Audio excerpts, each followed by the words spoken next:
If you're interested in a start to finish great story about one of Team USA's Olympians that highlights success, challenges, ups, downs, and really just a lot of perseverance and growth, this episode is for you. Thank you, Priya, for all of your support. Without you, episodes like this one wouldn't be possible. Welcome back to another week, Ari. Yeah, we made it. We did it. Last episode was pretty awesome. Yeah. We got to talk to someone that we both, I think, revered to an extent, especially growing up. And to sit in a room as peers was just a really surreal and really good experience. I agree. Like, I felt bad in a way of like backseating my own podcast because I was just enjoying his takes, listening to him talk, trying to like not write everything down, but like really just absorbing that. And the way he was describing these stories of like being a kid and seeing parallels to like my own journey, just in like a completely different way, but just like, wow, like, you know, the path that we've been on for so long with fencing is like, it's unique, but like there's elements in the greats that like we've experienced too. So it was just really cool to hear him speak and to listen to his story. Yeah, and I think that's one of the things that just makes this project so special. I think we have a very similar takeaway week after week after week, and that is just that we're all in this together. Yeah. Even though it's a very, very lonely journey at times in your head, but then getting to connect with people, getting to do this, share stories and share experiences, just I feel brings us all closer together, and hopefully is bringing our listeners closer together as well. I hope they're on the same path and the same journey. Yeah. So we're all in this together. Yeah. So for this week's guest, we are welcoming one of our friends who I've known for many years. He's a friend of the Simmons family. And ultimately, you know, he has also gone through so much in his fencing journey that I'm really excited to unpack today. Absolutely. And I guess without further ado, we have Let's read the resume. Do you want to read it? Sure. Let's do it. So he's a 2-time senior national team member, a 5-time senior team national champion, many-time national medalist, Tokyo Olympian, 2-time Pan American team champion, Khalil Thompson. Woo! All It's so crazy to hear that sometimes because, I mean, you guys know in this sport, you're always thinking like, dang, I just had a bad tournament, man. Do I know what I'm doing? And then like that just brought me back to one time someone I trained with was like, hey, how many Div 1 NAC medals do you have? And I was like, I don't know. Maybe like, and he was like, no, like, you've definitely had, like, yeah, like somewhere, I was like, maybe 20 or something like that. I'm not sure. And he was like, yo, that's pretty impressive. And I was just like, that is pretty good. Like, Yeah. It's like, how many NACs are there in a year? There are 4 or 5 NACs yeah. a year, which Yeah. means that if you medal at every single one, then you're medaling at every single one for 5 years straight. Yeah. And sometimes you miss a medal. So you're medaling Yeah. for NACs like yeah. for many years, man. And it's like really easy to just not remember like the accomplishments you have as an athlete, especially when you're always thinking like, it's just not there yet, Yeah. Right. you know? But in like, you know, Because you're we're always not there yet. exactly, right? exactly. But thank you guys for having me on the pod. I appreciate it. Thank you so Yeah. much for taking the time, coming and being here. We're really excited to unpack the journey and the story. Thanks. Funny thing though, I've just realized this is probably like the first time I've actually sat down with Steven. Nice. Yeah, Like, we we've have hung out a bunch of times already, but I've never really gotten to sit down with Steven. No, we've had a lot of like good rapport over the years. Just like, hey, how's it going? You know, catching up. Like we always converse, but I Yeah. feel like we've never like sat down in a room and like really Ever. shot the shit. Ever. So this is great. I'm excited. All right. Nice. Me too. I mean, Khalil's one of the Simmons family favorites. I think, if I'm not mistaken, you're friends with Camille first. Yes. So Camille was also a guest on this podcast. Her episode just went up last Friday. And Yeah. point is, I believe you were friends with Camille and I independently. Yeah. And then there was a connection made. Oh, you two are siblings, something like No, that, right? well, first of all, I knew you guys were siblings because you guys Okay. look alike. We did. All right, that's But good. the funny thing is that like you guys also met my sister before you met me. Oh, and my sister has been to your house, been to your Yeah. old house before. Yeah. But I remember it was like some summer nationals, and I met her through Sam Mullis Probably. or something like that.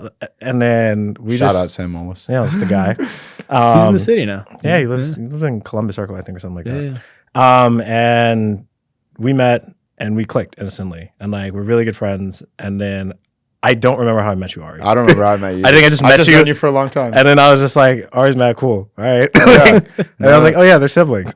Yeah, no, Camille, and you've met my mom, my family, like Yeah, because you guys are from Houston. My grandmother lives in Houston, so Yeah. like there was like a time I visited my grandmother, and I told Camille I was coming, and then like I got to see your mom and your cats. yeah, yeah, that's the whole Simmons family, man. Yeah. Anyways, so the way we like to start the podcast typically with our guests is to start laying out their entire set of experiences, ups, downs, whatever the learnings are, via a story, right? And the story always has a beginning. And our beginnings typically start with the journey of fencing and how you got into it. Where are you from? Who are you? How'd you find this sport? And just go from there. Just let it rip, and then we'll interject.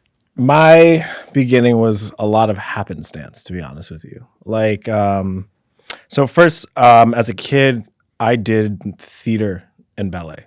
Okay. Never publicly told people. I only told some people that. Oh, now it's on the internet. Now it's gonna be on the internet, and people be like, "What?" Yeah. So I did ballet as a kid. School shut down. Stopped doing that. I started doing more sports. I did baseball and basketball. Wasn't super great at them. And then my eyesight got terrible. Like I got hit in the face by a baseball a lot of times as a kid. And they would always put like the unathletic kids in the outfield and whatnot. Look where I am now. Right. But so one day my sister, she kept doing, my older sister Kamali, who also fenced. When we were younger, we went to our local rec center in Teaneck, New Jersey, right across the water. And my mom took her to a dance class, and she showed up early. When she was early, she saw this fencing class taught by this woman, and my mom took an interest in it. My sister wanted to dance. I was just trying to figure out. I did a lot of things. I sang in the church choir. I did baseball. I did all this other stuff. And my mom was like telling my sister, she's like, I think you should do this. And my sister was like, I don't know. But then she brought it up again when she went to high school. And the same woman who was teaching that class is the women's high school fencing coach. And fencing in high school fencing in New Jersey is pretty big. Like there are a lot of New Jersey fencers who went through it. I did it for a few years. Andrew Dotto, Monica Axhamed, Francesca Russo, Eddie Chin. Like there are a lot of fencers who did it. Yeah. So she joins the team eventually, drops doing dance. And then the woman was like, hey, my daughter fences, but she was a member of the AC. And I was like, okay, cool. Woman happens to be the mother of Maya Lawrence. So again, a lot of happenstance. Okay. And she was like, hey, you should join this program. It's a Saturday morning program. You should go. It'd be really good for her. So she was like, join the Peter Westbrook Foundation. So my sister joins it, and I was like 9-ish at the time. And my mom was just like, listen, you're going to come also. You don't get to stay at home in New Jersey while we're here in the city. And I was like, I really don't want to do this. She was like, no, you're coming. So I came, and I was just like, okay, I'm here. She's like, no, you're joining the program. I was like, do I have to? She's like, every Saturday morning. It's Saturday morning, 9 a.m. to 12 p.m. Now, at 9 years old, the only thing I wanted to do was watch TV. Yep. And it was like, just one morning I could do it, but whatever. So she's like, listen, you either join this program and you do it, or you have to do your homework sitting here while your sister's doing it. I literally look over and I see all these kids running around, and I was like, I'm just going to go do this. Yeah. But when I started, this was back when this was 2005, 2006. I can't believe I said back for that. It's getting there, dude. I That's know, 20 right? years ago. Don't get me started. I was just talking to someone about that. I was like, this is the second longest thing I've ever done in my life. Like, what's the longest? I said, Living. exactly. Exactly. Someone gets it. So I started in foil. And that's pretty much what it was, where like at the time it was kids who joined the program, you start in foil, then you branched out. And the way the layout of the room was, there's an entrance, and on the other side of the room was a foil class. But then I'm left-handed, so naturally all the lefties have to be on the left side of the class. That was where the advanced saber class was. So I'm sitting all the way at the end, and they're telling me to do stuff. I'm not even paying attention because I'm like, whatever they're doing over there, that looks awesome. I want to do that. So they call me over, and they're like, no, show this action. It was a 6 repost. And I hate being poked with a passion. And I just saw it, and I just executed. Apparently, they're like, you just executed a perfect 6. And I was like, oh, cool. Can I go back over there? So at the end of the year, and then, sorry, I skipped something. And then afterwards, so it'd be 9 to 12. Then there was a class during Fencers Club operational hours from 12:30 to 2, I think. That class was run by, there were 2 separate classes. There was one with Yuri's class, and there was Mikhail's class, I think. I could be wrong. And Mikhail Sankofa sees me. He's one of the coaches at the foundation. He sees me watching. I'm literally just sitting there watching in awe. He's like, do you want to try this? And I was like, sure. And I literally look at my mom. She's like, yeah, sure, you can try. So from then on, I had been like fencing saber. Literally that next September, I started fencing saber. I started taking lessons. I didn't really come in to the city often because my sister couldn't take me because my school and her high school were a little far, and it's just, we'd always be late. So it took a bit for me to come into the city until like freshman year of high school, I think. That's where I started coming in, training a bit more.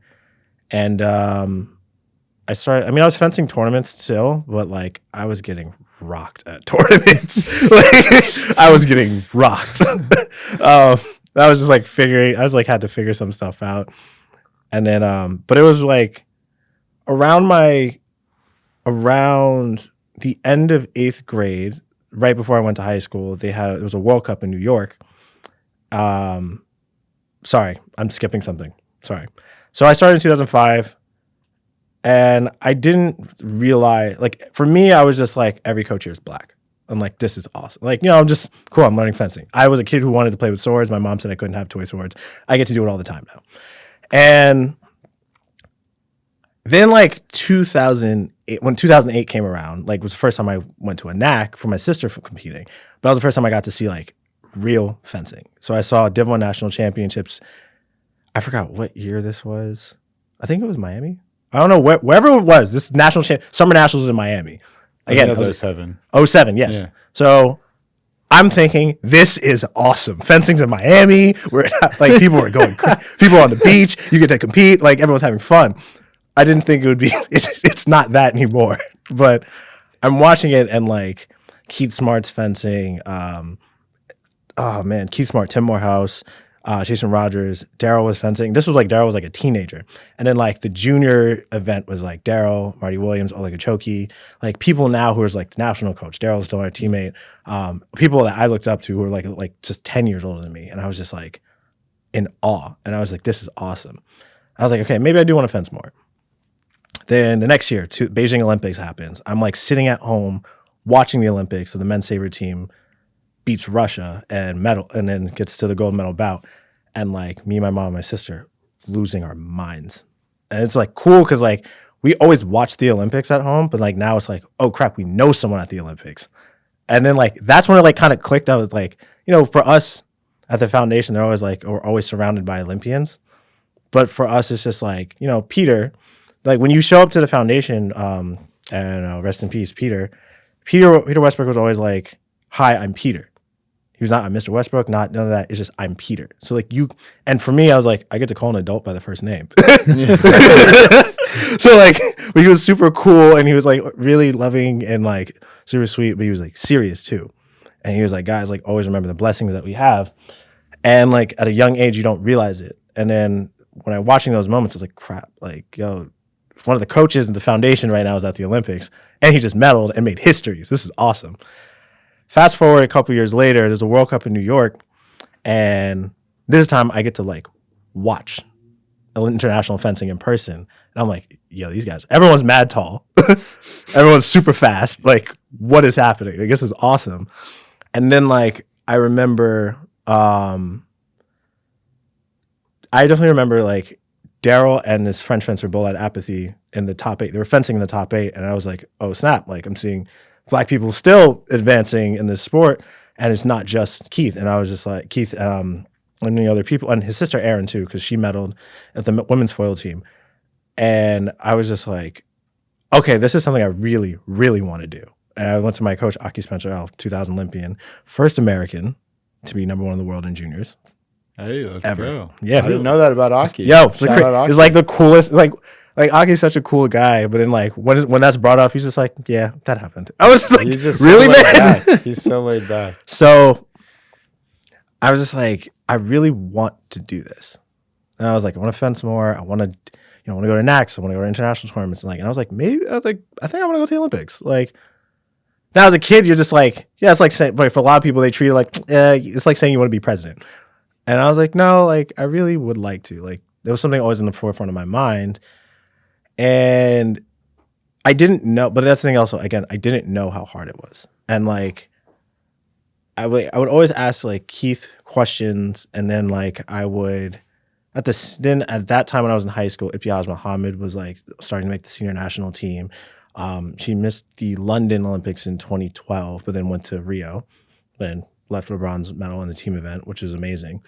And again, I was just like that, but that was someone who I got to see like day to day. Whenever I go to practice, like she was practicing, I got to practice her, Dan Bach, Luther Clement, a lot of like some good fencers. And then some other people, Ben Igo, Jeff Spear, some people would come by, or those guys would go train together. And then it was just really cool to be around people like that. But then also I gained like a group of friends that like started with me, and it was such a great feeling. And like the best part for me about competitions was like what made up for the bad results at competitions were the fun car rides I had with Aki and my friends.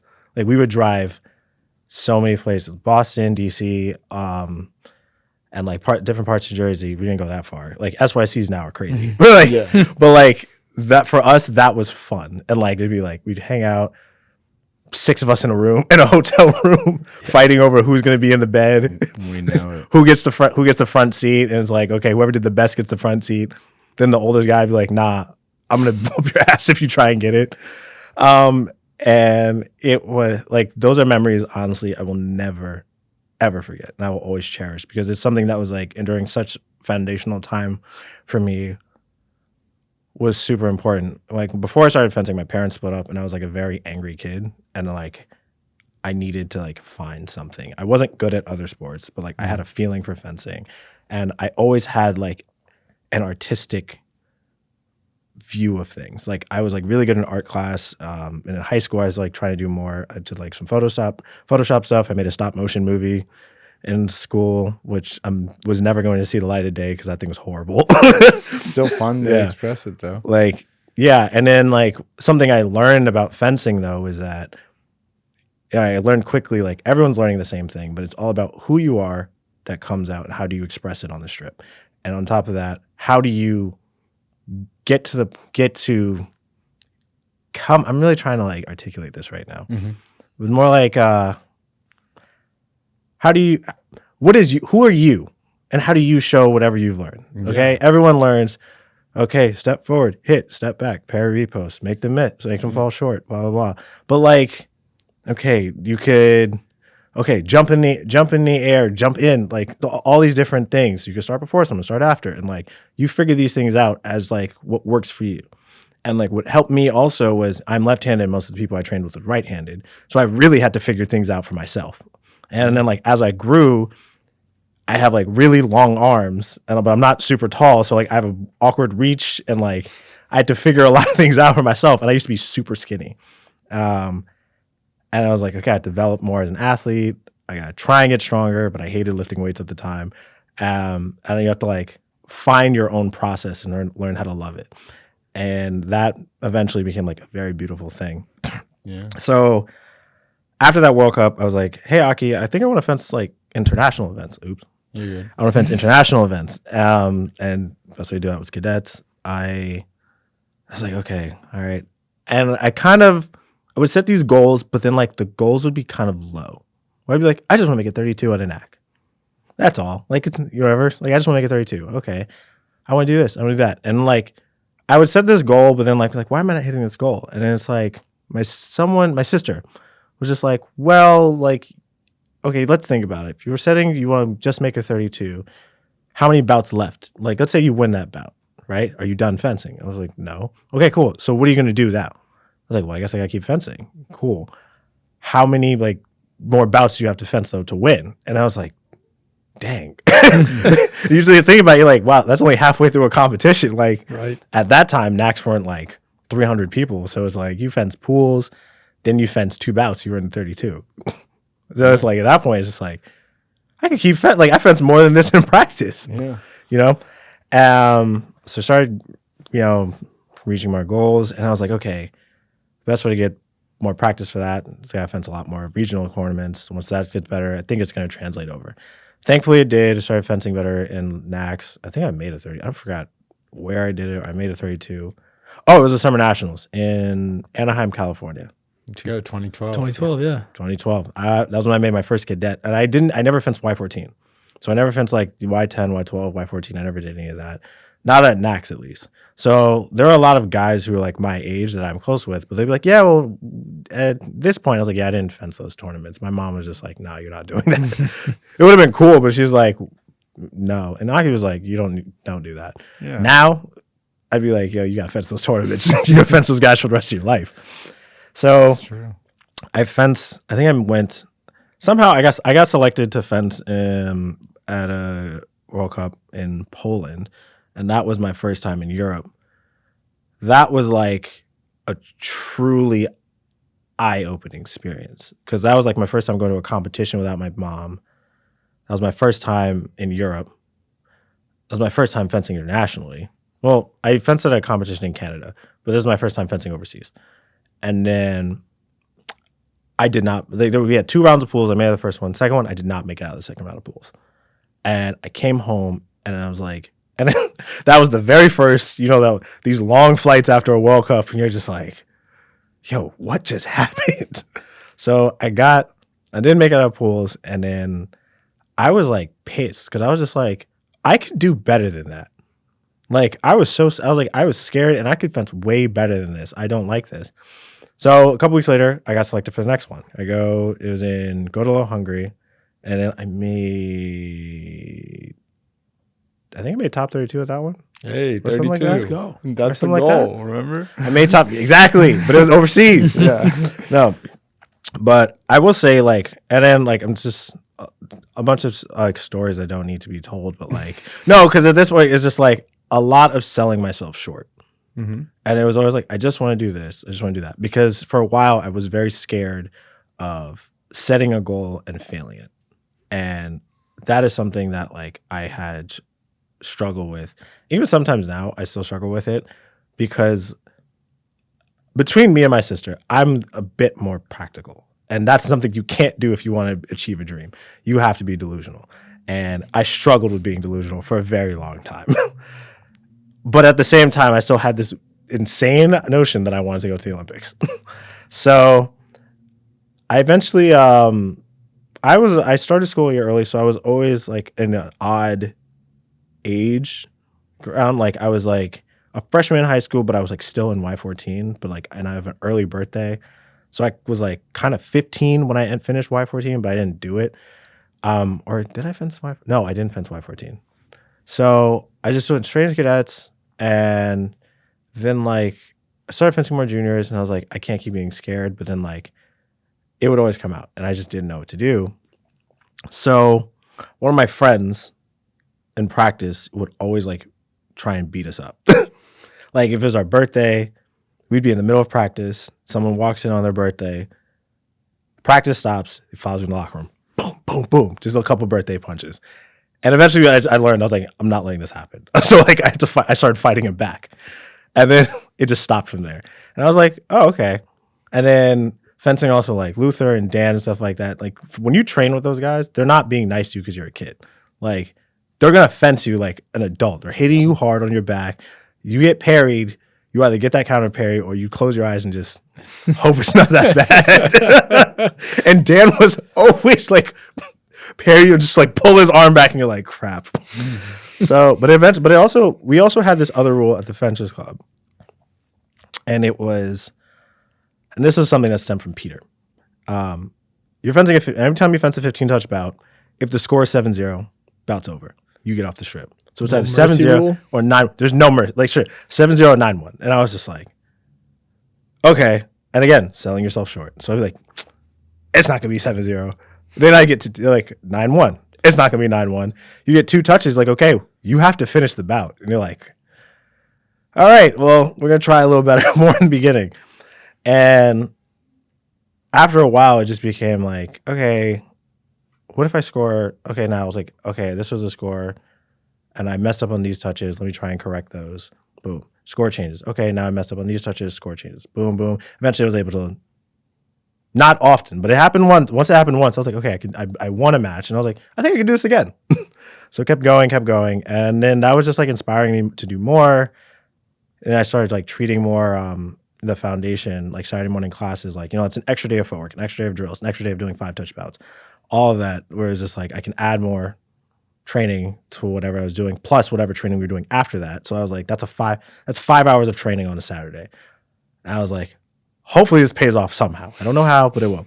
Next season, Godolo and Conan, I make top 16 in the first tournament. I was like, let's go. Not enough to make a cadet team, but at the same time, I was happy. I was like, I've never made a 16 before. I think I did once at a cadet NAC, and like there's a 32 in juniors once, maybe, or something like that. And then again, I was still not really believing in myself, but I was like, I think I can really, like, there is something where I can get better, and I want to keep getting better. So fast approaches my senior year. It was like my first time making a top 4 in a NAC. I spoke to the coach at Penn State at the time was Emmett Kaidanov. I think I spoke to him at Summer Nationals, and then eventually I went to Penn State. So I was at Penn State, and our team was stacked. Like, that was a lot of heavy hitters on that team. It was when I got there freshman year, Kaido Streets won the year before, and in the same class as me was Andrew Makowitz, or Meskevich, sorry. And like that was like, okay, now it's like, okay, I have strong training partners now. I really got to up it my game because like I wanted to go to NCAAs. I never went, but I was like, I really have to up it. And again, there were just so many moments of like selling myself short. I qualified, but again, never went. And then my sophomore year, though, I didn't fence a lot my freshman year. My sophomore year, my freshman year, though, I made my first 8 in the junior NAC, and that's when I really started getting more confidence. Sorry, I keep forgetting all of these things. I've been fencing for so long. Yeah. And we're gonna ask you some questions afterwards as well. Yeah. So, well, this part actually is like very pivotal to my life, because around my sophomore year is when I started developing like severe depression, and like I had this crazy anxiety issue. I didn't know what it was, but then like I definitely like developed like a really bad sleeping issue, and then I like had this crazy anxiety, but I also like didn't speak about it because it was always like,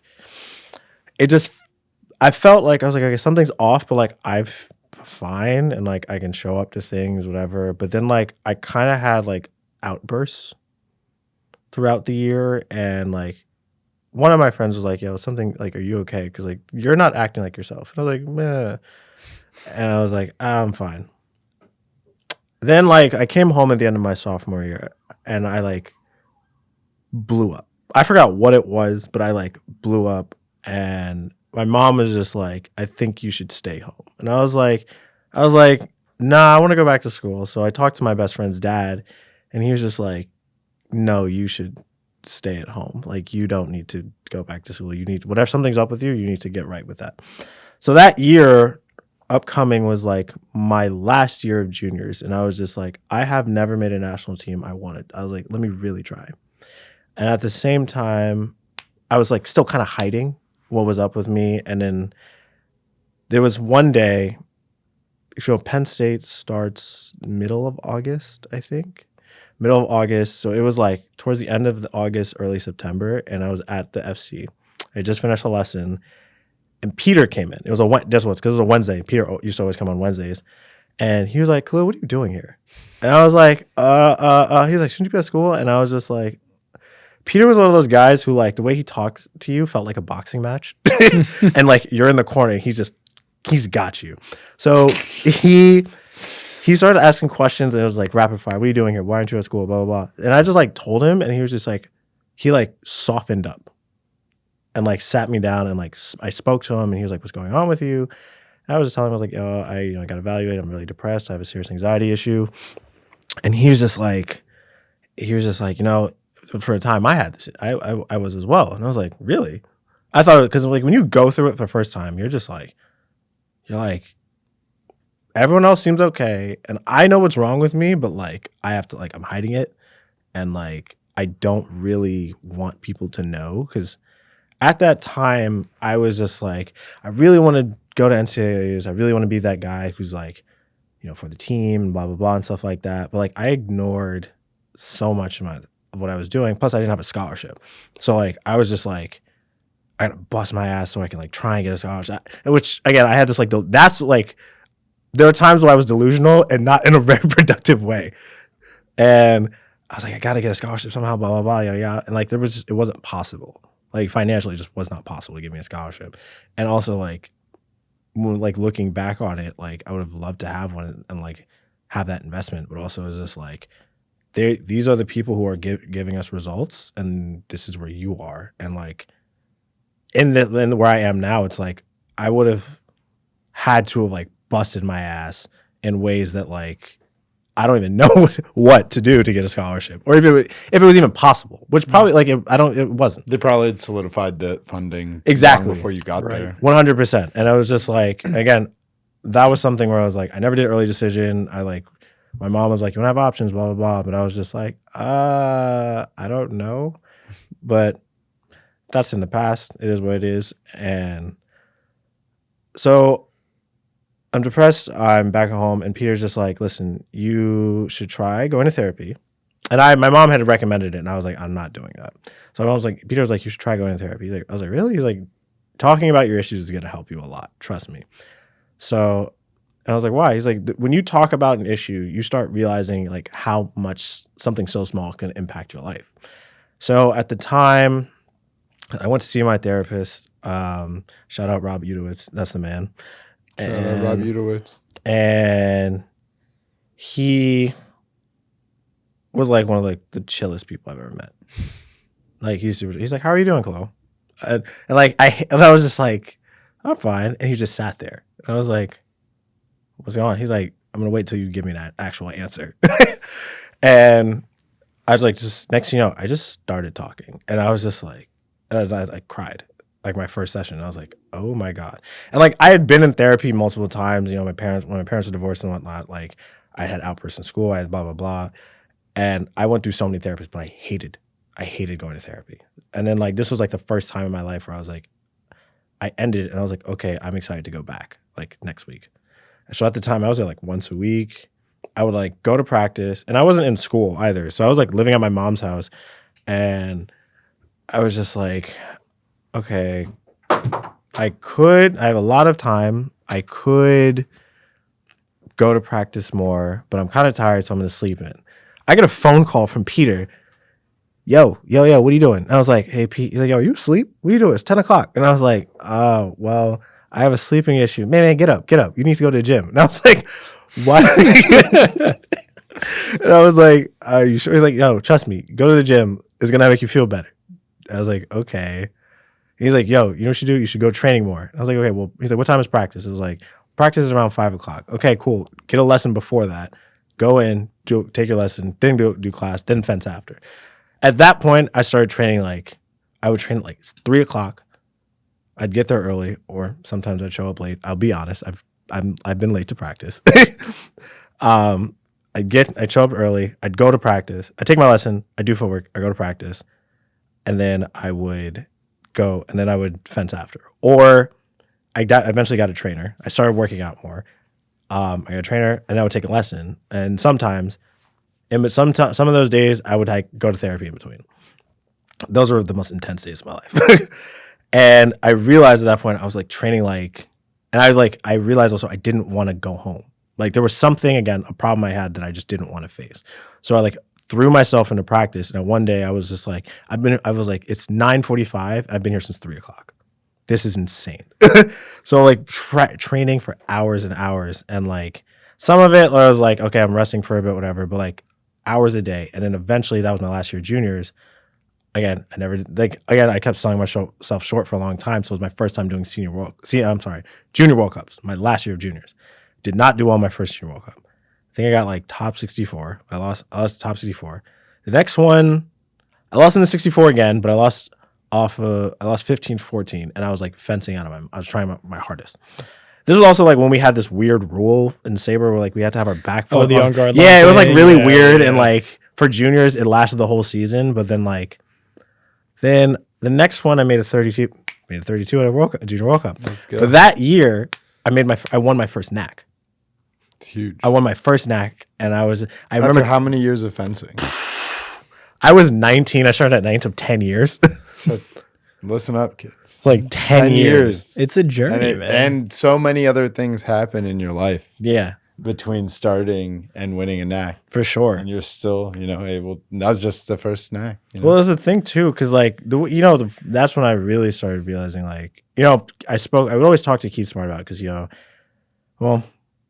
so I think he didn't make a cadet team, and then he wasn't really. Everyone always says he wasn't that, when he was younger, he was not that good, but then his last year juniors, he got top 8 at Junior World Championships. But there are people who just pick up of weapon, and next thing you know, they're world champion at 14 years old. Then there's people who don't make a result until they're in fencing, until they're in their 30s. Or what's the guy? He was Ukrainian. He medaled in Tokyo. He got second. Raistlin. He got third, but yeah. He got third, but how old was he? He didn't start having serious success at the international level, being one of the top guys that you don't want to fence until mid-30s. Exactly, right? And I didn't want to fence him. He busted me one time. Yeah, but I don't know if that sounded weird. But he destroyed. I defended to make a second day in Doha, and he just obliterated me. I've been trying to keep a little separate folder on my computer of pause moments from Ari. So we're gonna keep that one in. That's good. There was at least one moment early I tried not to. I was Khalil, you gotta be a little more professional now. Come on. So, I had won my first NAC, and I literally was I remember before the tournament, I went to a friend, and I was just I think I can win this tournament. I never spoke, and I didn't speak like that. Most of the time, I'd be feeling whatever, but this one I really was I've been training really hard, and I think I really do believe I can win this tournament. And I walked in there with this confidence and this calmness I had, and I was just oh snap! And there was someone I fenced that tournament. I always lost to them. I always lost. And that tournament, I fenced them in the top 4. I fenced them in the top 4, and I was winning 8-2. And I was just don't even get it. I didn't even, I just don't look at the scoreboard, just fence this match. And I was 15, I think I won 15-8 or something like that. Damn. I never beat this person either. So I was oh snap. Yeah, I'm on today. So next later that year, I won JOs. So I was oh snap, I have a national title. This is awesome, And I went to Junior Pan Ams because I was why not? Even though I didn't make the team, I finished 5th or 6th for their junior team. And that year, I skipped something major. I made my first Div 1-8 that year too. So I was just oh snap. That was summer nationals. Again, I just left school. It was summer nationals, and I made a Div 1-8 and a Div 1 and a Junior 8 that same tournament. I was just that was when I met your sister. All right. That was the same tournament I met your sister. And I think I met you at that tournament too, just like a couple days later. The Simmonses are everywhere, man. What can I say? Everywhere. Yeah. Sorry, I'm sorry, man. That's such a non-linear story. No, it's okay. We're getting the whole story. Usually we suss it out via a bunch of questions, but we don't have to. You're just giving it. Storytelling is like something I love. No, it's always good. love storytelling. I think I speak well for suited. myself only here, but I think Steven will agree with me. I'm enjoying listening. Thank you. Yeah, I was saving this commentary, but I'll say it now because we're pausing a little bit. I'm so impressed by your storytelling because one of the things that we always hear, or not always hear, but hear from a lot of our guests is like, oh, I had this story that I wanted to tell, or this little, thing that I wish I had said. And even when we told our stories, I look back on it and I remember so many little moments. I'm like, oh, I wish I could share this, on camera one day or whatever. But you're going through and like hitting all these little moments that like built your career and like built the story of your fencing journey. And it's beautiful. And like, it's bringing me back. Like when you were talking about being like 8, 9 years old and then like the progression there, it's bringing me back too. It's just like, oh, I remember this and like these people and it's, Yeah. The fact that it's non-linear is not a problem because life is not. The only thing linear is sort of the way in which we progress through life, but you live in your memories in the future. And right now it's non-linear. So progress isn't linear. What I realized, something I just remember too is I always like Aki. So Aki's been my coach since I was 13. And I would say he's like the most influential. He's like he and Peter are the most influential people in my life ever. Yeah, it sounded like Peter was helping you. Peter a lot when was you were depressed. Yes, but Aki. Or when you were first experiencing it, excuse me. Oh, first of all, I don't. So there's one thing I don't take offense to that because it's like no, that was like a real issue I had, and like most people, I couldn't talk to about it just because I don't know. At the time, it was before everybody was like really talking about it and being open about it, and like the candid thing about it would force me to really speak about it was like I got really tired of people asking me why I wasn't in school anymore. And they're like, why aren't you in school anymore? Like people who like I didn't speak to on the day-to-day basis anymore. And I would only speak, the people that you're friends with at NAX and you see them every now and then. And I was just like, I got stuff going on. And then like bunch of fucking random Eastern Europeans probably, huh? Well, then that was another thing. People were like, well, this happened to him and this happened to him. And I was just like, the stuff that did happen, I don't like talking to a lot of people about because like, that is like that's just a place I just don't want to go to. But I am like, I could talk about it. But I just like, that's also like, that's something I don't want to share with people. And like, I'm a person who believes like, there are things in life that like, I don't have to share everything. I'll share my journey. I'm happy to talk about things, especially like being depressed. There are intimate things though, that I just want to keep to myself. Yeah, of course. And I do. And so that trip, this was after JOs when I won. And I was just like, I think I feel comfortable speaking about this because one thing that Peter did, I'm still getting used to this. Peter would have you have all of us. I came back from school. So I was at the foundation Saturday mornings. Now I'm teaching at the foundation because they were like, Keith was like, you're too old to do this. You're not going to get anything out. You'll get more out of teaching than you are going to actually be participating. And like, why? He's like, you're going to realize like how detail oriented you need to be as a fencer if you're teaching someone else and you're going to start thinking more. But Peter has this thing where he's like, you cannot run away from fear ever. And his whole philosophy was fencing is so much like life that like, if you can't master some of these things in fencing, what's going to happen when you're in your real life? When you're in a relationship, when you're facing hardships, like you can't make rent for a month or something like that. How do you handle those situations? And the same thing in fencing. You can't run away from fencing someone. I'm sure there have been times where you're just like, I hope I don't fence so-and-so at this NAC. Or kids get amped. I want to fence this person. And when you step on that strip, you're like, oh, if I walk away, I'm getting this black card. My mom's gonna be mad. She paid all this money for me to fly out here. Yeah. So, and there's another thing too, where it was like the fear, and I realized, a lot of fear was also a fear of not losing. It was fear of like not doing my best. And that's something that I had to realize was like, I believe if I try my best, I feel like I can beat anyone. if I truly believe in my heart, if I try my best, I can beat anyone. And the moments when I'm not doing, I can tell when I'm trying my best and when I'm not. I can tell when things flow, and I can tell when I'm just like half-assing a match. And I'm like, oh, I could just do this, blah, blah, blah. And that's something where like was really trying to be instilled in us. So Peter, sorry. I'm sorry. You're good. You won JOs. Yeah, I won JOs. You're ready to talk about. This is what happened though. Beginning of the year, before I even won my first NAC, Peter was like, "You have to give a speech in front of the entire foundation," and I was like, "Huh?" He's like, "Everybody's gonna give a speech. It's not just you." And I was like, "Okay, well, I'll write it." He's like, "No, talk about what you're going through. That's gonna resonate a lot more than you think." And so, like the foundation, at the time, that was like 100+ kids, and then I don't even remember how many parents were in the background. So I was like, I don't know how to talk about this, because at the time I had no idea what I was dealing with. I had no idea. And people were like, well, how did you fix your depression? And I was like, well, it's not fixed. Like, this is just a thing I have. Like, this is just a place not thing I have, but this is where I am in my life right now. Mm-hmm. And I remember speaking, and I was just like, hi, if you don't know me. My name's Khalil. I hadn't been in the foundation really, like, not in the foundation, but like honestly, like consistently on a Saturday in 2 years. So I was like, hi, I'm Khalil. And I suffer from severe depression and anxiety. And everyone's like, huh? Everyone else talks about, yeah, I grew up here. I was like, yo, I'm depressed. Straight up.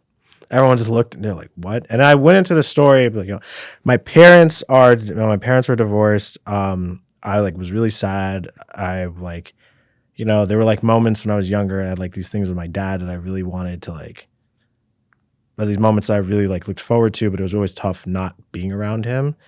And then like eventually that developed in some form of resentment. And then my mother was trying to put me in things to like keep me focused, but I was always so angry.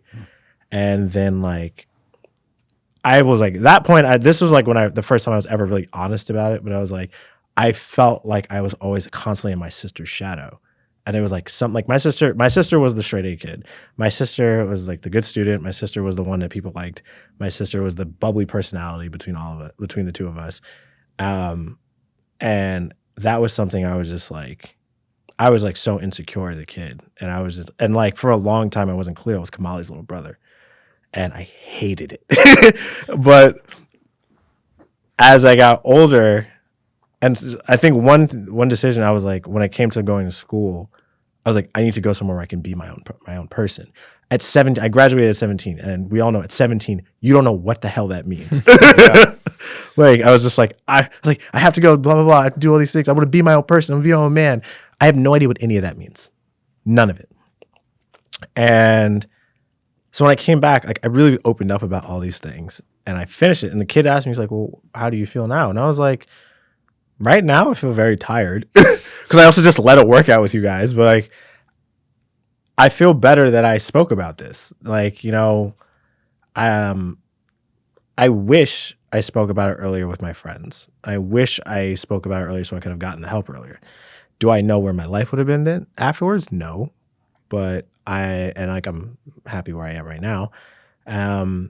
Anyway, I didn't make the Olympic. I didn't make that junior team, but the day after I won JOs, I was like, I'm going to tell people that. So like, I don't have a lot, like on my Instagram, I don't have a lot of posts.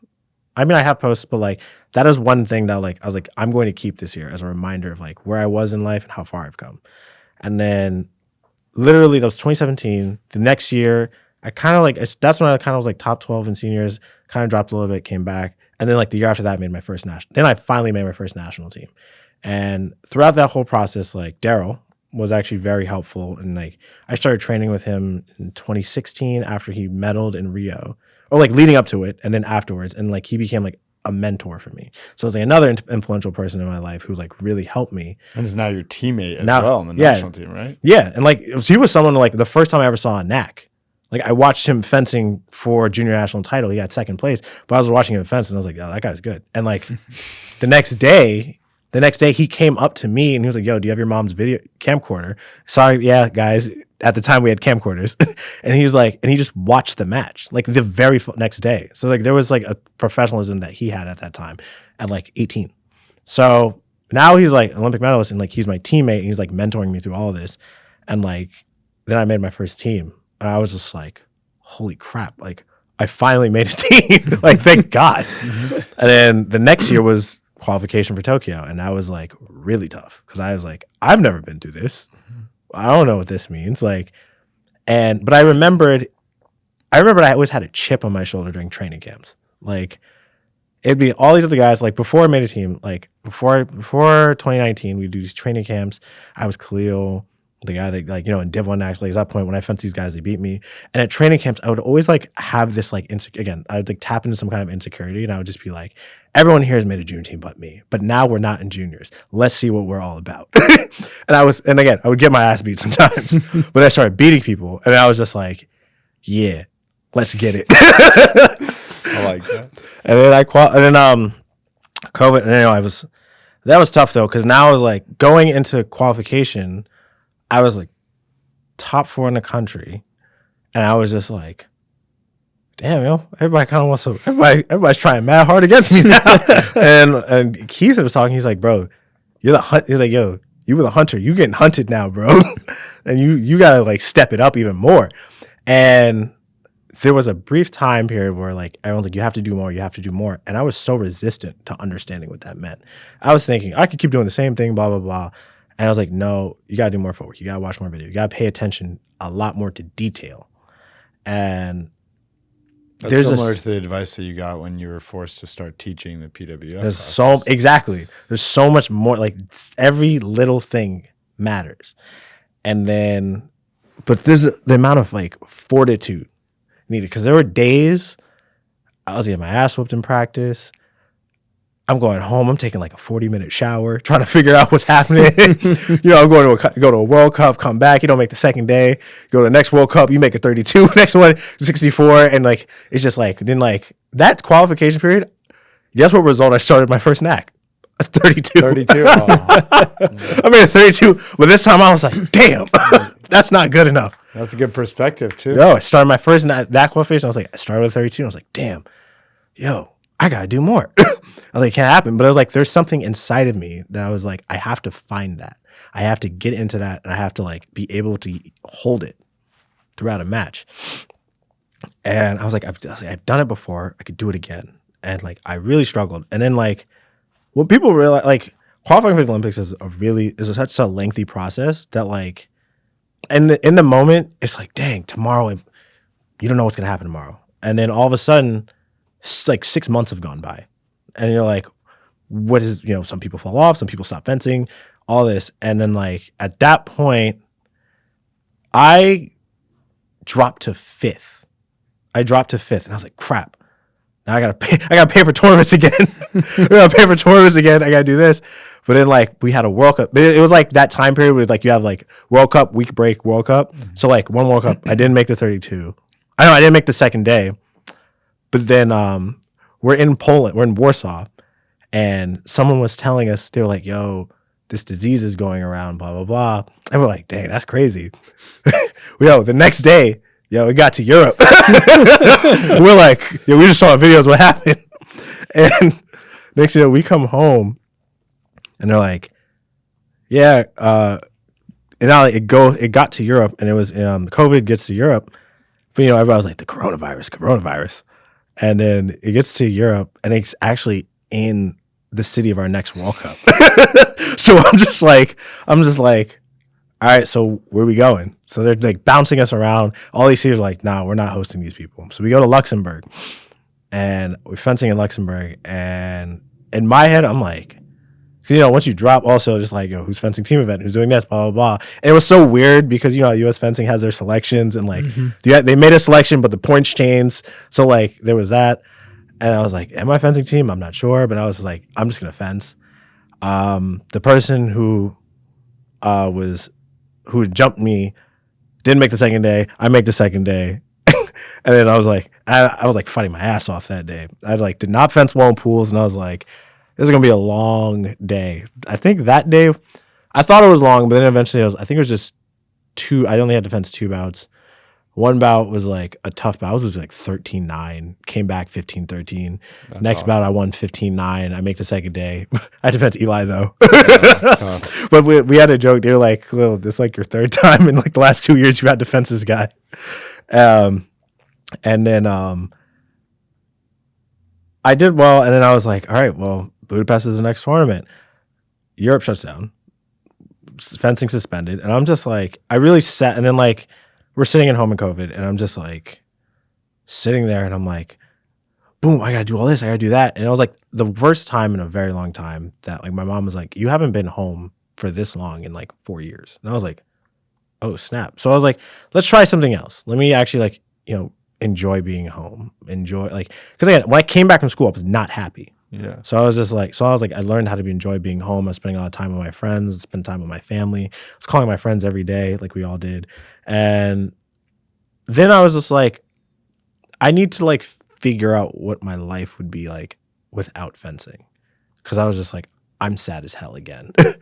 And I remember taking walks, and like, the two main things I did during COVID. I sat home and watched movies all day, and I sat home and watched movies all day, and I would go on walks and take pictures on my phone.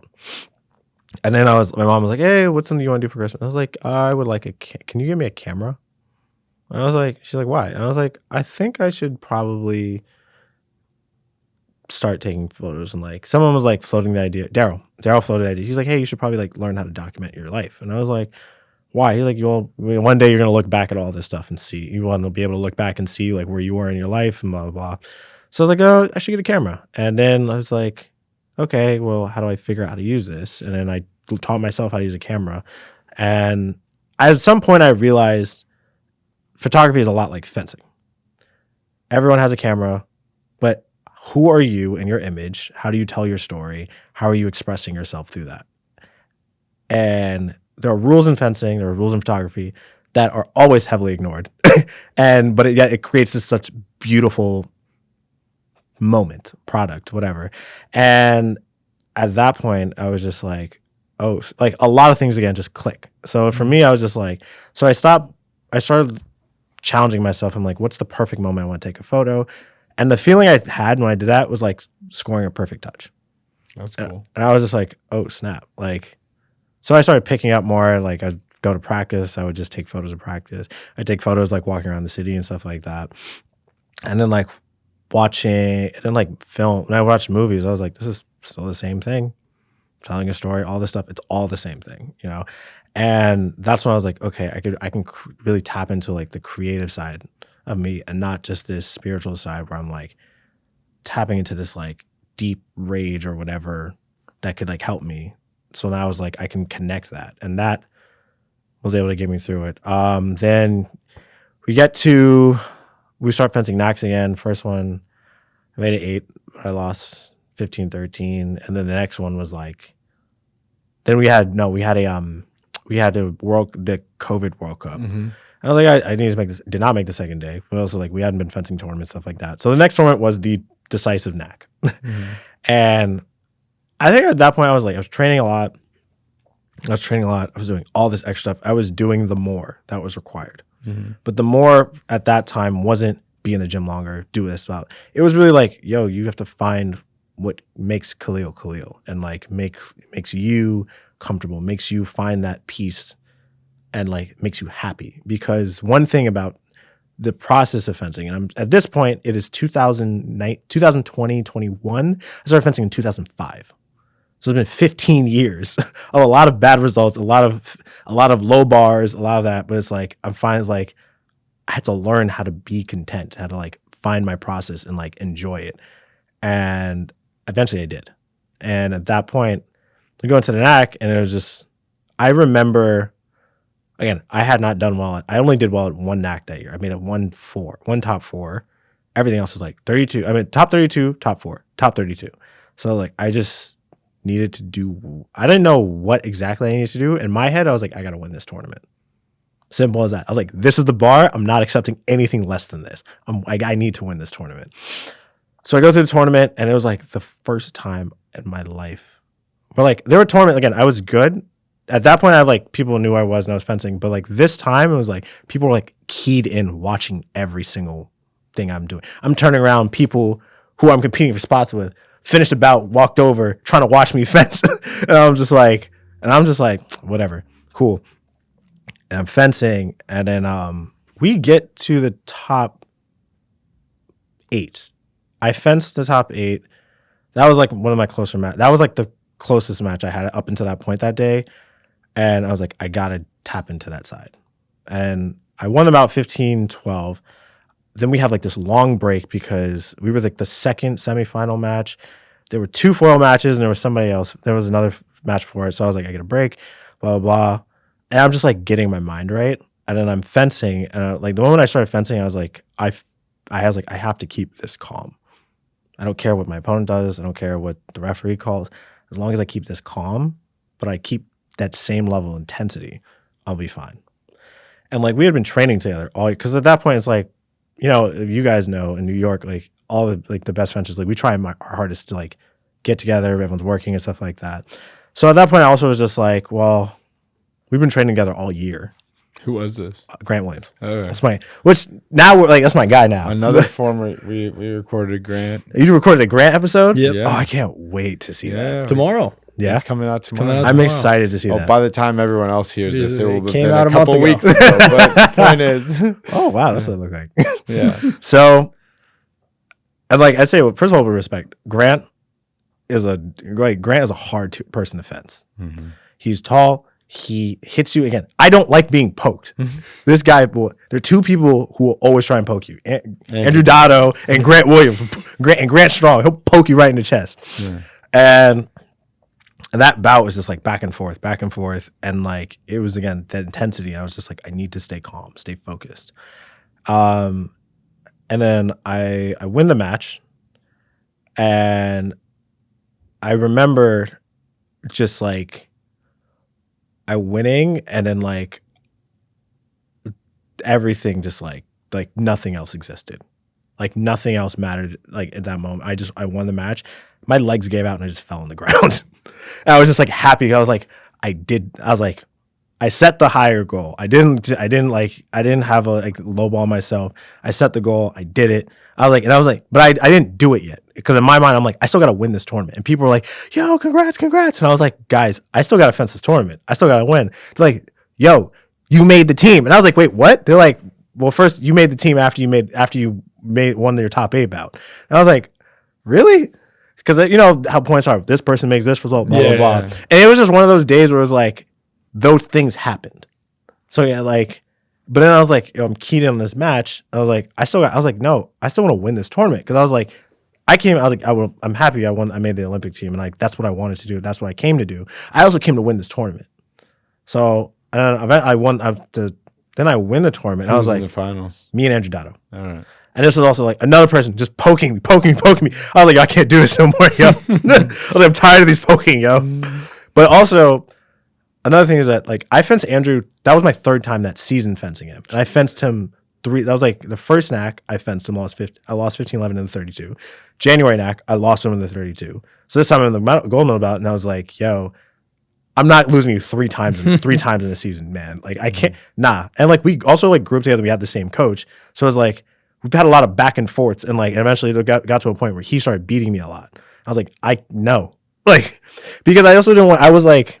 Again, like the insecure part of me was just like, and I say insecure with confidence at this point, whereas like, I was like, yo, I'm not going to give any like doubt for me making this team. Like I made it fair. I made it. I won the tournament. Boom. I also had to fence. I had to directly fence somebody I was competing a spot for, you know? Mm-hmm. So that point, and like, I didn't realize it. So for me, that match was like, my match with Grant was like, I have to like, if I lose this match, I don't make the team. Mm-hmm.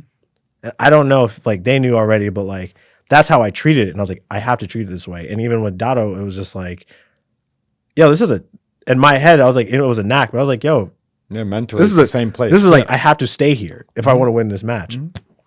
And then, you know, I made the team, and then like I went to Tokyo. I was happy. But then like going to Tokyo was when I realized, I was like, yo, there's a lot more to this sport I don't know and I need to figure out.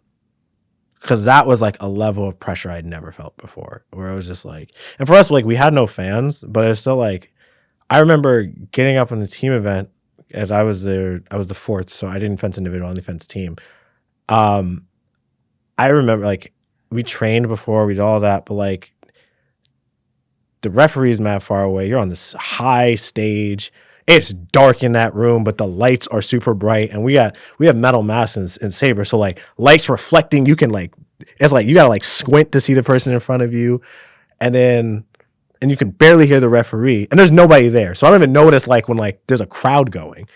But then I remember fencing, and like I like the first match because it was like, against Hungary. Andrew got injured, so I went in, but it was his last match, so I fenced the next one. I just looked up, and I'm like looking. There's a giant jumbotron, like on a wall, and I was just like, "Yo, people are back home are watching me. I can't look like this." I was like, "Nah, man, I gotta tighten it up, yo." And it was a beautiful experience. I was like, let me just fence my best.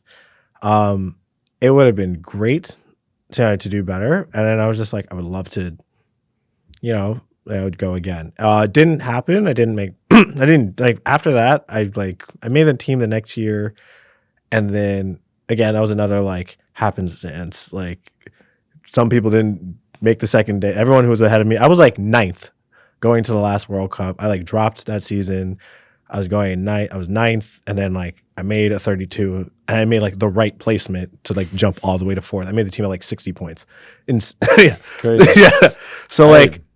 Can't take At it away the end from of you. the day, though. yeah. Yeah. So like, You made it. but like, one thing again though is like, there were issues in my life that I wasn't really facing, and then like that like hit me the next 2 years because like COVID happened, so like we had a shorter quad. So like the next 2 years happened. So like I mentally was not in a place to even like pursue making a team again. And then after Paris, like last season was like probably the worst season I've ever had. I made one, the first NAC I went and made an 8. And then after that, 32 again, 16 at nationals. And then like I didn't make a second day at all at a World Cup. And that hadn't happened since I first, like for an entire season. Like there were some tournaments I didn't make second days, but like for an entire season, that hasn't happened since I first started senior World Cups. So I was like, not happy. I fell in this place again. But then I remembered something Peter told me where he was like, yo, every quad you have to make a serious change because you're not the same person anymore. Like when I first made an Olympic team, when I first made a national team, that was 2019. I was 22, 23 or something like that. Now I'm 28 years old, and I'm like, a lot has to change. So funny thing is, Ari asked me to come on this wonderful podcast like a month ago. Or I think it was longer. I think maybe 2 months ago Yeah. at this point. My sense of time is It's all good. It's all good. And I was just like, I was like, I got some stuff I gotta figure out first, Ari. Because also one thing that is like hard is like as you get older, fencing, it's really hard. Sometimes like if you're not like you're so focused on winning and like become so results driven that like you kind of when it's not there, you lose. You're not making those results, you lose the fun. And that happened to me. I was losing. I was not happy fencing. I heavily considered quitting. I was like, I was like, I need to find a way to make more money. I kind of want to go back to school and finish so I can get my degree.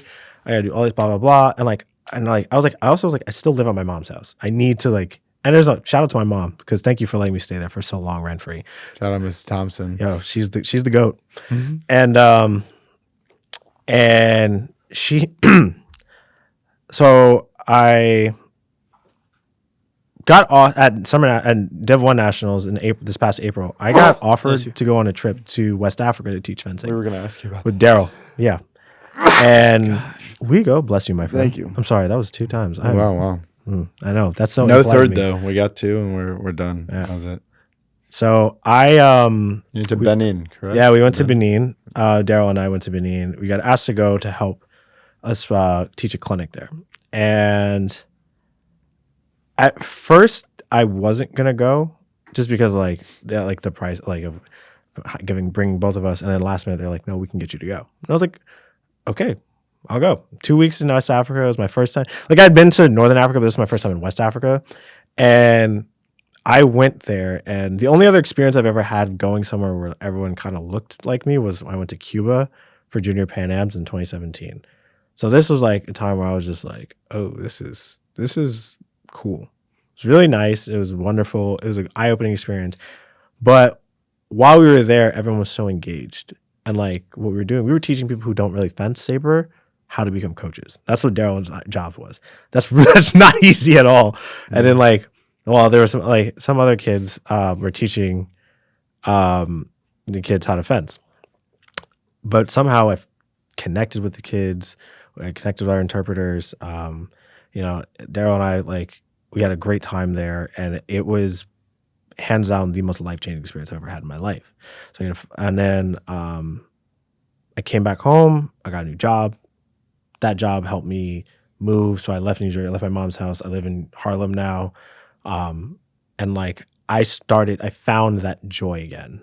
And like we're one tournament into the season at Fence NAC, but like that NAC, while it wasn't the result I was happy with, and I'm pretty sure now we can know what result it was. 32s, it was baby. The top 32, baby. I wasn't happy with that result. I wasn't, but I found like tiny things throughout the day where I was like, that like kept me happy, and like it still keeps me happy. I was like, okay, that's something I've gotten better at again. And like I'm finding these joys, and like that to me is the win that like I need, that's gonna help me carry me out through the rest of this year. And we have a World Cup in 2 weeks.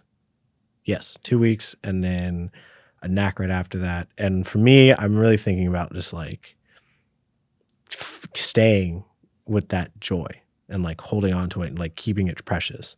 And yeah. Well, we made it to present day. Yeah. Steven, We were do you from have the any beginning comments? all the way to the end. I got stuff as Well, there's always, no end. but We're at the end. Steven, let's hear it.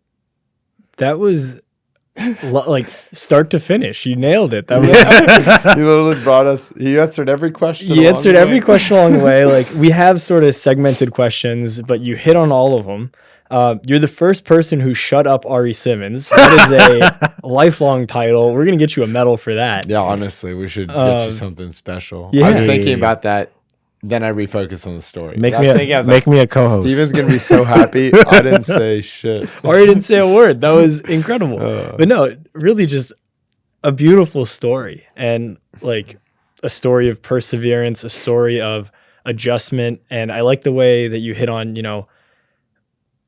it's always different, right? You're becoming different. You're making these changes throughout your career. And like, sometimes it's due to hardship. Sometimes it's due to just a different situation. You're leveling up in results. You're pursuing different things. And just hearing that, you made these little adjustments all the way and that you're continuing to do so. Like, I think that's something that people need to hear. People who want to have great success in this sport, no matter how long it takes, people who want to like pursue these lofty goals, they need to make adjustments, and they need to sort of, go through the journey. Yeah, like something I realized is always it's the transition from junior to senior That gets you. or high school to college is when like you kind of really see who really wants to fence. Right. Like who really wants to pursue. I'm gonna use like the only term I can use is greatness. At this Yeah, point. It's like who really wants to pursue who's it, motivated. right? It's not just who's talented anymore. Yeah, like the talent doesn't matter. I'm gonna be honest. Who has the most money doesn't matter. It's like, Yeah. can you work a job, be stressed all the damn time, and then get your ass kicked at practice and show up and do it the same way? Right. And like what I realized, and like as we get older, like it's more so the sacrifices you have to make. Like Exactly, yeah. I missed my childhood best friend's wedding because I'm gonna miss another best friend's wedding because it was the same weekend as the World Cup. I just gotta save the date today. before this podcast, and I'm missing it because it's during Budapest. I think I have a friend's wedding that's during Budapest also. Well, your Budapest is a different weekend, so it's actually two separate Budapests. Your Budapest, same city, same country. Your different Budapest is timeline. different also. Okay. Okay. I've been to Simplicurt. I love Simplicurt. Oh my god! Shout out Simplicurt. But like, It's true though. but it's like the sacrifices. My friends are at happy hour. Well, I gotta go to training. Or yeah, it's my birthday. What do you want to do? I'm tired. I just had practice. or I'm fencing. I'm fencing. Like I'm at a World Cup right now. Yeah. My birthday is always like December knack, or with no longer December knack. Now it's Vancouver World Cup. But like that weekend is always something fencing. Like my sister's birthday is actually was around that time too. So I'd be like, I'd miss her birthday, or my best friends. Like I'm always missing something. I always miss something. And I will say is like I'm very grateful for having a support system of friends and loved ones who like understand that like if I say I can't go, there's a really good reason why I'm not going. And when I say I can't go, it's not because I don't feel like it. I'm out the country. Yeah. Like Flight's been booked. like, yo, I'm sorry. You asked me like, oh, what about this week? I'm like, yo, or if like when I directly get home, don't ask me to go somewhere. Sometimes I'm just tired. Yeah. And even then I still show up for my friends, just because like those are people I really care about. And like as we've gotten older, it's harder. And now my childhood best friend has a son. And when I'm moving now, I've been seeing him since I moved. But like that's really hit me where I'm like, damn, like he's basically my nephew, but like I gotta be in his life I have to find a way to do these things. And like or even like I'm currently single, but like relationship. How the hell are you gonna make this work? They're gonna want to do this. They want to go on this vacation. We may have to make a vacation of the nice World Cup we go to. Okay. Literally done that before. Yeah, you gotta make a vacation of the nice World We're Cup. like, hey, girlfriends, we're going to the Salt Lake City knack. Exactly. We're literally. They're like, huh? They're like, you want to spend some time together? This is the best way we can do it. Oh my gosh. But look, I don't usually find myself in a place where I'm giving advice to Olympians. I'm usually asking for advice from Olympians. But what I'll say is this: you pointed out something that I've been working on for quite a bit of time, and in the last knack, you were commenting on how you had moments of wins, little small wins, and these moments that made you grateful and find joy in what you're doing. And there are two things that I'll say about that. One, that's a lot more important than being happy with wins and losses 100%. Because as you know, in our entire careers, like we're going to have the longer you fence and the more you actually train, hopefully you'll get wins. I don't want to speak for everyone, but like you'll get wins and you're definitely going to have a lot of losses. 100%. But those little wins and those little joys that you find throughout the day, the things that make you remember why you're there, that you were happy to be there, that you want to be there in that situation, that's what's going to keep you in it. That's what you're going to take away from the sport as you leave. If you can build up that bucket. The more important thing on top of that is as you're training, you brought up, training for an Olympic Games. You hadn't done it before. Now you know what it's like to make an Olympics. And just in general, Peter talked about taking away things from these practices and these experiences that we have that will apply to our real lives. And then the real thing that we learn here via moments like that is like you're playing the long game. Yeah, you didn't get the result you wanted, but you had small wins where you noticed improvements and things that you're working on. And those small wins, the more you put in your pocket, in your bag, whatever you want to call it, in your brain, those small wins start to add up and stack up. And all of a sudden you're carrying a larger and larger pile of wins with you everywhere you go. And that's rebuilding confidence. I've had to rebuild my confidence so many times. I come back from surgeries. I came back from huge slumps in my career. And that's how you rebuild it. And that's how you continue to invest in yourself and a process that is totally agnostic to results. Your results are going to go up and down. For sure. Sometimes you didn't fence as well, but you did better. Sometimes you fenced really well, but you did poorly, matchups or whatever. But those wins outside of the result and outcome, those don't go away.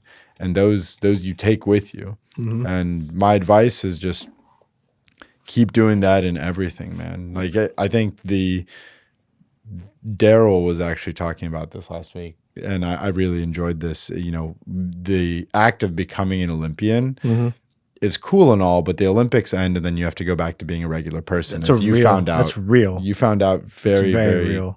honestly how that feels. I don't know what that feels like. I remember I came back home from Tokyo. Like first leading up to Tokyo, I was like, "Yo, I'm an Olympian." Blah blah. I'm about to be an Olympian. Blah blah blah. And then like I came back home and I was like, "Yo, I still live in my mom's house."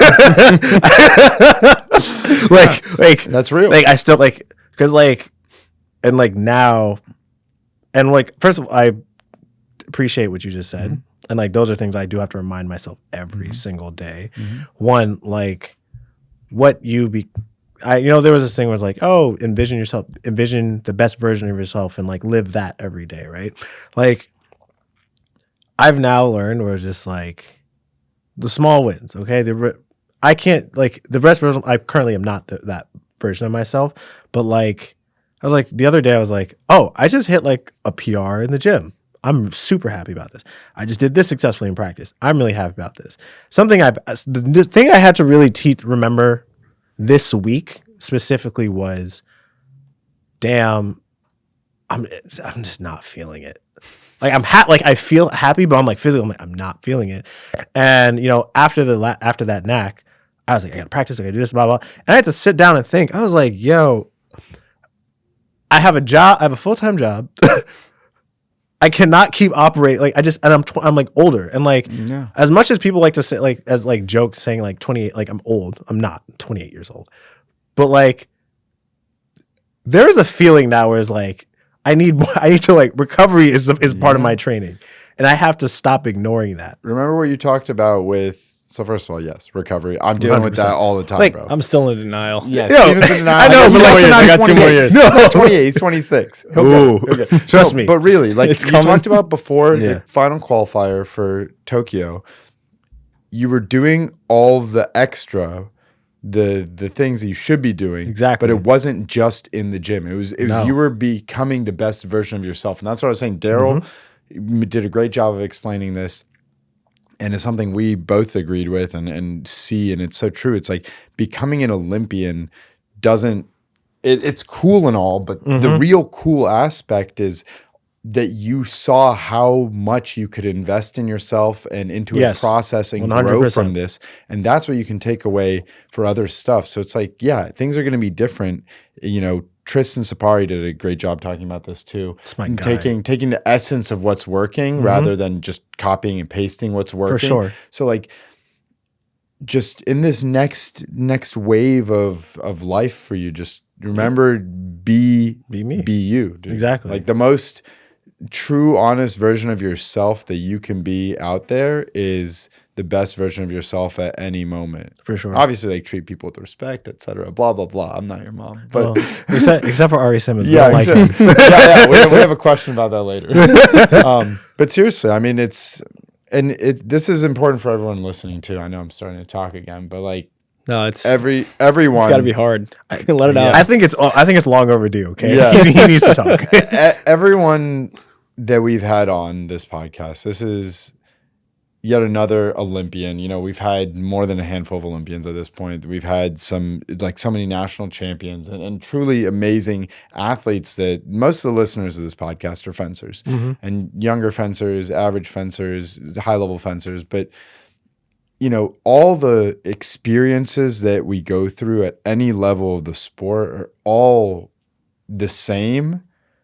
They're just to varying degrees of intensity, 100%. Varying degrees of stakes at hand, and varying degrees of people affected. But truly, it's the same at every level, and the stakes just go up at every level. But it's important to see, another Olympian and really, great person in here who's just gone through life, and it's important to recognize what you're going through. Khalil talked about the importance of speaking up when you're having problems, the importance of understanding what's actually going on with you and not neglecting things, the importance of knowing who you are, what makes you tick, what makes you great, and really being aware and vulnerable with yourself so that you can go and be better everywhere else. And I think that, thank you for just opening up. I know we're not at the very end of this podcast. We are wrapping up slowly, but like, it's okay.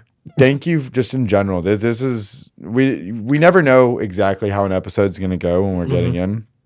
And everyone has varying degrees of vulnerability that they're willing to tap into, and just varying aspects of,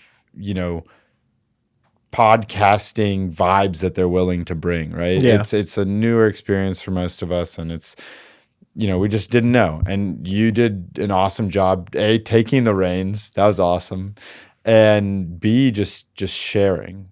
And I think that this is it. Yeah. It's scary, but at the same time, people are going to hear this and be inspired by your story. I mean, the realest thing is like I just remember being like sitting at home and watching Junior World and Cadet World Championships and like watching everybody's results. Like not just say I watch everybody's results. So just like seeing it, I'm like I was just like, damn, I really want to do, like, I want that to be me one day. And like, even when it didn't happen, I was like, okay, well, I'm still fencing. It's gonna, like, hopefully, right? But then also like the major thing that I've had to really, really learn and apply to my life is I had to stop comparing myself to other people's results, man. I stopped. Like, and even then, like now so now it's more just like, damn, I didn't hit the result I want. Damn, I didn't hit the result I want. And now it's the, was I fencing my best or was I not? And like having that hard conversation with yourself. It's like, did you really try your best? Like, knowing who I am, did I really try my best? But like, it would just be like, this person they did this at this last World Cup. This person made this team. This person did this at World Championships, blah, blah, blah. And at the end of the day, I was just like, that was in the past. Like, who are you? Who is the person in front of you right now? Who are you today? Like, it doesn't matter. And that's why, like, and I had to like remember the attitude I had at a training camp. I'm like, none of that shit in the past. And I'm sorry, I've cursed a few times, but No, It's you're okay. good. We But- forgive you. but like America hopefully will forgive you too. none of that stuff mattered. None of that stuff. Okay? Like, it's who are you now? And another thing I learned is every single person, no matter how it's advertised, every single top athlete goes through a slump. Everybody goes through a slump. Whether it's no medals for damn near a season and then all of a sudden they're back up at World Championships, or they'll make, and they're like, well, they're still making the results. It's like, yeah, okay, 16, 32, 16, 32, 64, 8. Like, but like that's for them, that person is like, yo, I could be winning every goddamn tournament right now, but something's Lee off. Kiefer. Yes. We When talked to Lee Nikita about this. Yeah, we too. talked to Nick Hicken. Yeah. Like, if he's making a 16, that's tough for him. Yeah. And that's perspective, 100%. I'd kick a puppy right now. But I had to think, right? but also the perspective going back to earlier when my teammate was just like, you've made around 20 top 8s at an axe. Like that's impressive. Everyone can always look Like, it's up. And always everyone can something. always look down. And Everyone. something, and it's my last thing that Peter, You're good. I'm going You're to say good. that Peter told us. When you go to the foundation, like Peter would be like, if you have a good result, he'll just be like, yo, don't think you're a big shot. Do not think you're a big shot, because there's no one else here who has, like, there's no one else in this room that hasn't done what you just did. Now, unless your name, it's different now because Lauren's an Olympic gold champion. but even then, you could put in perspective. He's like, okay, Keith has a medal. Aaron has a medal. Peter had a medal. Peter was the first African American to get a medal. Daryl has a medal. Like with Ipti has a medal. Aaron Smart. I said Aaron. All right. But it's like, there's not a single person in that room who hasn't done something in this sport that's already been done. Officially now. Like, that is the most beautiful thing and most humbling experience too. So now it's just like, okay. And even then, like, that I really take outside of fencing, where like I meet people and they're like, I went to this school, I did this, I worked this job, blah, blah. I was like, cool. My best friend's a corporate lawyer. My teammates went to Harvard, and I'm an Olympian. I don't care what you do. Like, I don't care what you do. You're not a big shot. like I know people who made history, and like what you do, I respect, because I respect the hard work people do to get to where they are. But like, you can't wear it as a costume. Take off the mask. Who are you without it? I like that. This is awesome. Straight This has been up. a great episode. My guys, appreciate you. So before we go into the last segment that Steven's going to kick off, Steven did this read last time, but we've talked about, so we've been talking about a lot of charities, nonprofits, and organizations throughout the last, 5 or so episodes. We're going to keep this going because it's important. And, we got to talk a bit about PWF with Lauren and with Daryl. But in today's episode, Peter Westbrook Foundation was a core element of your entire story. Oh, yes. So we've been hearing about it the entire episode, and we just have to do it a little bit of justice. Oh, for sure. By, reading the exact same thing that we read for Lauren and for Daryl. Took it directly off their website. These words are as official as they can get. But the Peter Westbrook Foundation addresses social, physical, academic, and health barriers by leveraging the unique sport of fencing to offer structured physical activity, academic support, and world-class coach mentors, as you see right here, to help underrepresented youth excel. The link is going to be in the podcast description. And one thing that Peter said that, again, I'm not going to pretend that I was close with Peter or had a strong relationship with him. I spoke to him about 3 times in my life. Great conversations. It was a boxing match. He won. No, just kidding. It was great. Seriously, I could, just from those 3 conversations, I already understand everything everyone said about him. But one thing that he would tell you guys that we got from Daryl, and I just want to bring it up, is, create Olympians in the gym and Olympians in life, right? Yep. And takeaways from these stories that you're sharing, that Daryl shared, that, Lauren shared, and anyone else. We're going to be interviewing Keith soon. Oh, that's going to be a good one. Yeah, you guys are, we're really you want to talk about somebody who has a story? Yeah. Listen, tap in. It'll be great. There's also he has a mindset where he's just if I had to my Mount, he's on my Mount Rushmore of fencers in general. Yes, I grew up I loved the way he fenced. Yeah. This man is a dog. That's what we he's this guy sucks. This guy sucks. He's you have to have a mentality that everybody sucks. You have to, but it carried him a lot. Absolutely. It carried him a lot. No, he's influenced so many people, and so many of our guests, including yourself, have referenced so many inspirations from Keith. Yeah. And anyways, I just think that these lessons highlight the takeaways and the Olympian in life that was created by this foundation. So please check it out if you haven't already, and the link's in our description. So we have one final segment. Ooh. We like to call it one light answers. So, saber fencer firsthand, to get one light, you got to be quick, you got to be sharp, you got to be on it. Let's all right. do it. So we're going to ask you rapid fire questions. Give us the first thing that comes to your mind. Boom. Are you ready? Let's get it. Take it away. Who are your 2 favorite fencers? Keith Smart, Daryl Homer. All right. Favorite city you've ever been to for fencing? Oof, Paris. Okay. What's in your equipment bag that probably shouldn't be?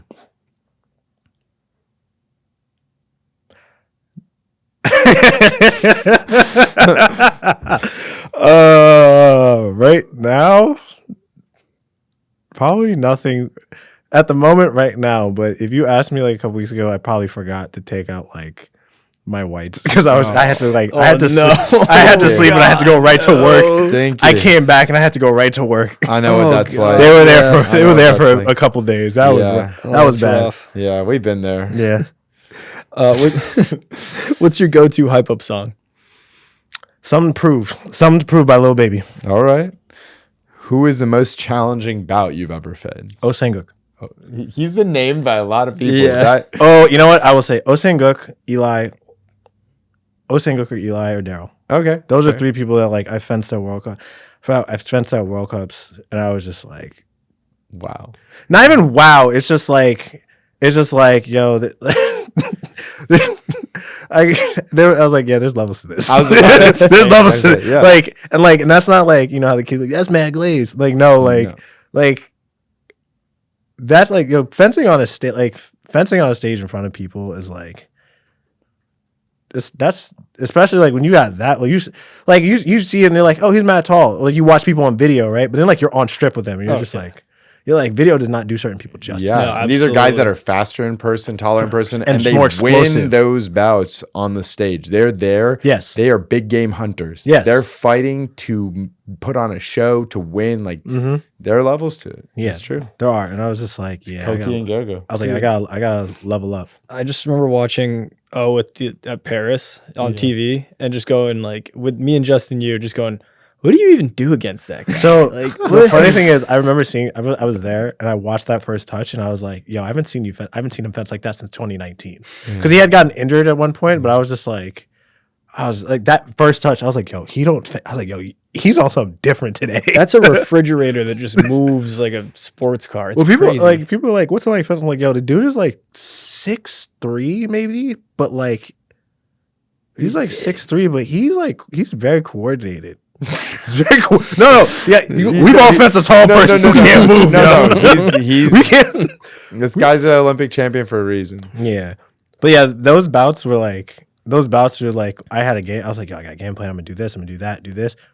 All out the window. I was like, all right, well, gotta get my light on. That'll do it. So who wins? You versus your sister in her prime, but in foil. Me. Oh, dang. Kamala, you going to take that? Make it happen. Hopefully another future guest. Kamali on would the duck show. me in saber, so she definitely will duck me in foil. Okay. Which Simmons sibling's your favorite? Sorry, hold up. Before I answer that one, also on the record, I've beaten Lauren Scruggs in foil too. Just saying. Oh, I've beaten Lauren Scruggs in foil too. Lauren, called out. On the record, I have. All right. We'll get a response from Lauren. Anyways, which Simmons sibling's your favorite? Whew. Your mom. Oh. Got your mom joking, and it's a legit answer. She's pretty cool. She's awesome. That was All right. awesome. She's the one who asked me to come visit more than either of you two. Facts. Well, I don't live in Houston. Or he's so got that's my he's got a place. new place for you to visit. Yeah, well, guess what? We live in the same city. He still has not asked me to hang out. I did ask for your favorite fencing touch, though. You did. So you just recently mentioned your fencing route, Mount Rushmore with Keith. Who else are you putting on it? It doesn't have to be Americans. It can be who's your top four? All right, that one Goats. is definitely something to think more about. Favorites that I watched growing up. Rushmore. So, you know what? This is my personal favorite, right? Keith Smart. Kim Jong-wan.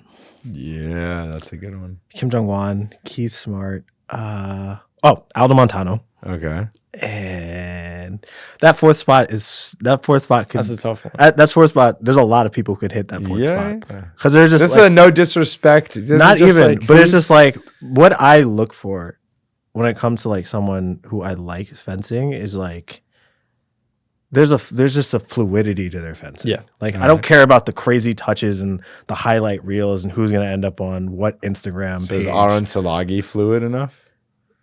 Yes, but he's like an objective. He's like an objective you like, but like Okay. I like how he fences, but like a personal favorite. Oh, Alexei Yakomenko. Oh, there we go. That's a good one. That was one. Alexei Yakomenko. I used to love watching Alexei He's really Yakomenko good. fence. His Perry repost for a while. Lefty. Yeah. Like I like a lot of lefties for sure, but like Kim Jong-un. I say Kim Jong-un because I remember seeing him at a World Cup pull somebody short, ran him down 5 steps, and this is on the final stage. Longest, like just threw his body into the touch and fell off the stage and was like screaming his ass off. It's like just was like a certain level of like intensity he had. I remember watching. Oh my god, the Rio Olympics. This is like one of my favorite touches ever. It's when he lost to Daryl. No, Kim. Yeah. No, Kim didn't fence. No, he didn't fence Daryl at that one. Really? No, Kim lost to Zalagi in the top 4. I'm going to pretend that I didn't look that up on our podcast. So yeah, man, come Good, on, dude. dog. Daryl, I'm just Daryl was glazing just on the you out here. So he's fencing Sandro Bazadze, and there was a touch where like I think he would be upset because like Sandro kind of started early or something like that. I don't remember. I just remembered it was 14-13, and Sandro starts early. Kim was ready for it this time. Pulls him short. Sandro falls off the side of the strip, and normally like you're supposed to stop the touch. Sandra falls on the side of the strip. Kim jumps off the side and hits him, and the ref calls attack, no repost, and gives him the touch. And I was Savage. like, that's a dog. You have to be a dog to do something like that. And he's got the false start. And he got it all. And he was like, no, I'm gonna fence. But he was like, I'm gonna fence to do this touch. And I remember watching him in Tokyo. He was fencing Kamil Ibragimov, and he couldn't get this one touch. So he was like, he just threw his body into every single touch and made every touch one light. And I was just like, that was dope as hell to watch. That was dope as hell to watch.